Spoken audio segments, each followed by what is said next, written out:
Vetëm shtetet që vinë, do thot, prej shtetet që janë më të dobta mund, do thot, arrijnë edhe të bëhen si dhuruese. Edhe përveç se trajektorën zhvillimore të vendit që kemi pasur viteve të fundit, të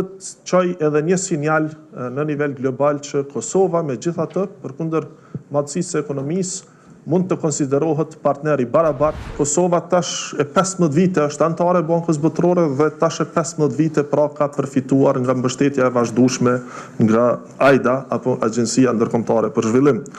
Deri më tani pra mund të themi që sa i përket financimit ndërkombëtar, marrëveshjeve ndërkombëtare, është mbështetësi me vëllimin më të madh që kemi pra aktualisht. Kontraktimi gjithsej kontratat deri më tani të nënshkruara dhe të ratifikuara janë 376 milion euro, ndërka që mbështetja që ende pra duhet që është disbursuar është 289 milion euro deri më tani. Kosova ka marrë këtë vendim shumë të rëndësishëm që të ndihmojë do të vendet e varfra në përbot. Përkundër dhe gjatë do të shka luftës, do të luftës që ka qenë 98-99 dhe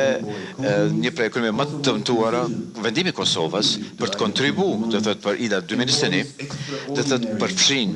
edhe një reziliencë jashtëzakonshme, do të tregon një simbolik dhe është më shumë deklarim. Vetëm shtetet që vinë, do thot, prej shtetet që janë më të dobta mund, do thot, arrijnë edhe të bëhen si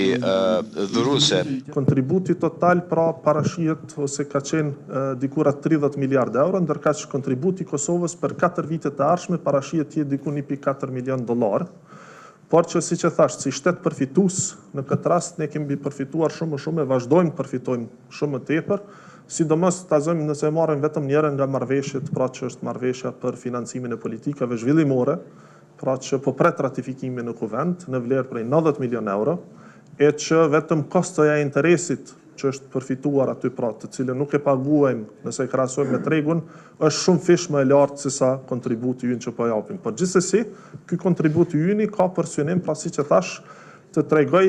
edhe përveç se trajektorën zhvillimore të vendit që kemi pasur viteve të fundit, të çoj edhe një sinjal në nivel global që Kosova megjithatë, përkundër madhësisë së ekonomisë, mund të konsiderohet partner i barabartë, sikur që gjitha shtetet dhe jemi të gatshëm pra që edhe ne të bëjmë pjesën tonë sa i përket zhvillimit global.